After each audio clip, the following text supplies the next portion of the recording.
کوئی ایک آنسو بہانے والا کوئی نہیں. پہلے آسمان پہ اللہ کا حکم نافذ ہوگا، موت موت. پہلے آسمان کے فرشتے دھڑم، اتنے فرشتے ہیں کہ 4 انگلی کے برابر بھی خالی جگہ نہیں ہے آسمان پر. ماتھا سجدے میں پڑا ہوا ہے، دھڑم. پھر دوسرا آسمان فنا، پھر تیسرا فنا، پھر چوتھا فنا، پھر 5واں فنا، پھر 6 پہ، پھر 7ویں پہ.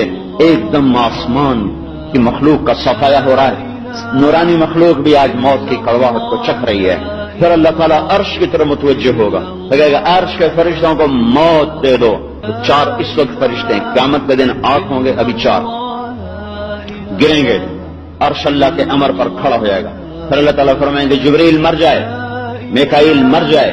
اس اعلان کو سن کر اللہ تعالیٰ کا عرش پکارے گا یا اللہ جبریل کو بچا لیں، میکائیل کو بچا لیں. تو اللہ تعالیٰ فرمائیں گے اس کو فقط كتبت الموت على من كان تحت عرشی، چپ ہو جاؤ، میرے عرش کے نیچے سب کو مرنا ہے، کوئی نہیں بچ سکتا، کوئی نہیں زندہ رہ سکتا. جبریل، میکائیل. پھر اللہ تعالیٰ کہیں گے اسرافیل مر جائے. تو وہ سور پھونک رہا ہوگا ابھی تک، سور اس کے ہاتھوں سے چھوٹے گا، عرش پر چلا جائے گا اور اسرافیل ایسے گرے گا. پھر اللہ تعالیٰ اوپر، ملک الموت نیچے. تو اللہ تعالیٰ کہیں گے کون باقی؟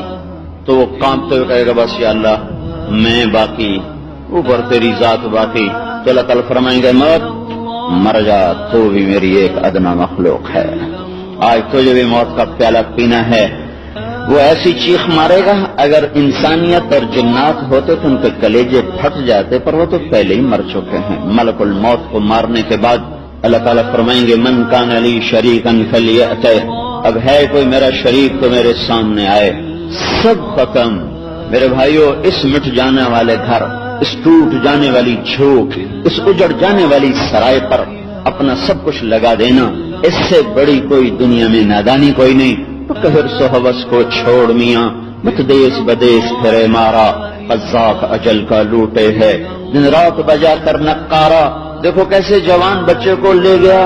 قذاق، قذاق پرانی اردو نا، ڈاکو، ڈاکو. قذاق اجل کا لوٹے ہے دن رات بجا کر نقارا.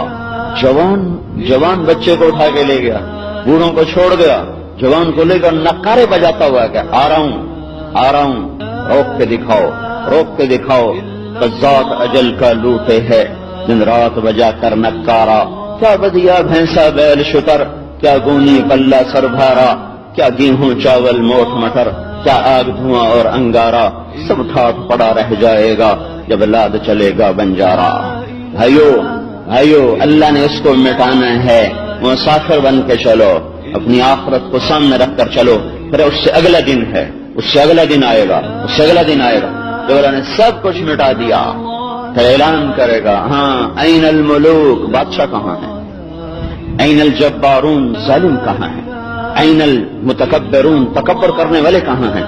لمن الملک اليوم، آج بادشاہی کس کی ہے؟ کوئی ہو تو جواب دے. پھر اللہ کہے گا للہ الواحد القہار، آج اکیلے اللہ کی بادشاہی. انی بدأت بالدنیا ولم تکن شیئا وانا الذی اعیدها، میں نے دنیا کو بنایا، میں نے اسے مٹایا، اب انتظار کرو دوبارہ زندہ ہونے کا، تمہیں پھر اٹھایا جائے گا. کما بدأنا اول خلق نعید وحشرناهم فلم نغادر منهم احدا وعرضوا على ربك صفا لقد جئتمونا كما خلقناكم اول مرة بل زعمتم ان لن نجعل لكم موعدا.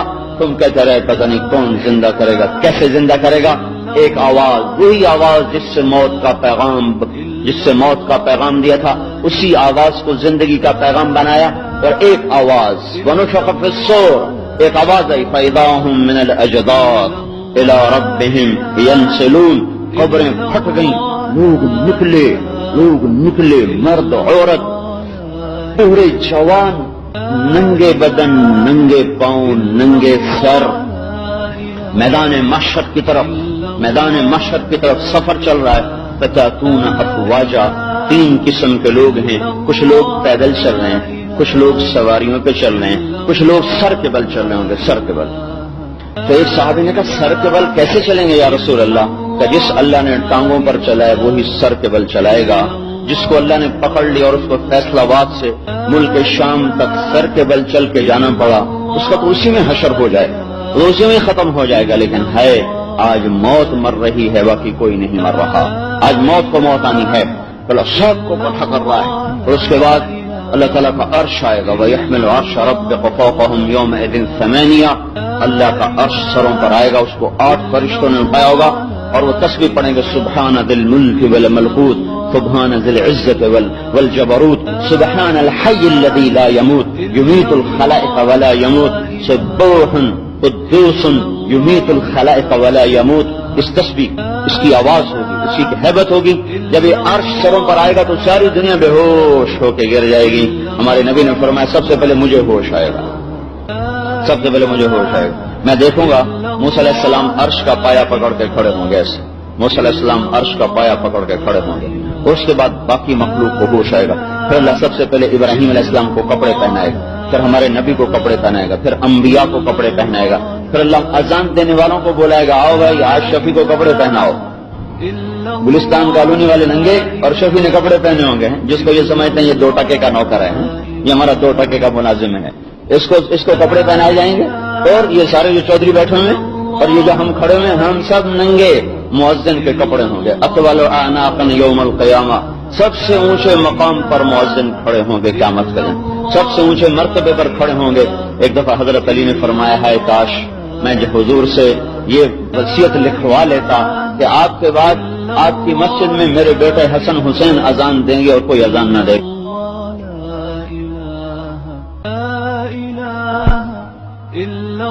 کے بعد آپ کی مسجد میں میرے بیٹے حسن حسین اذان دیں گے اور کوئی اذان نہ دے گا، پر میں یہ کام نہ کر سکا۔ جو آخرت کو سامنے رکھ کر چلتے ہیں وہ ایسی اس کی عظمت ان کے دلوں میں اتری ہوئی ہوتی ہے۔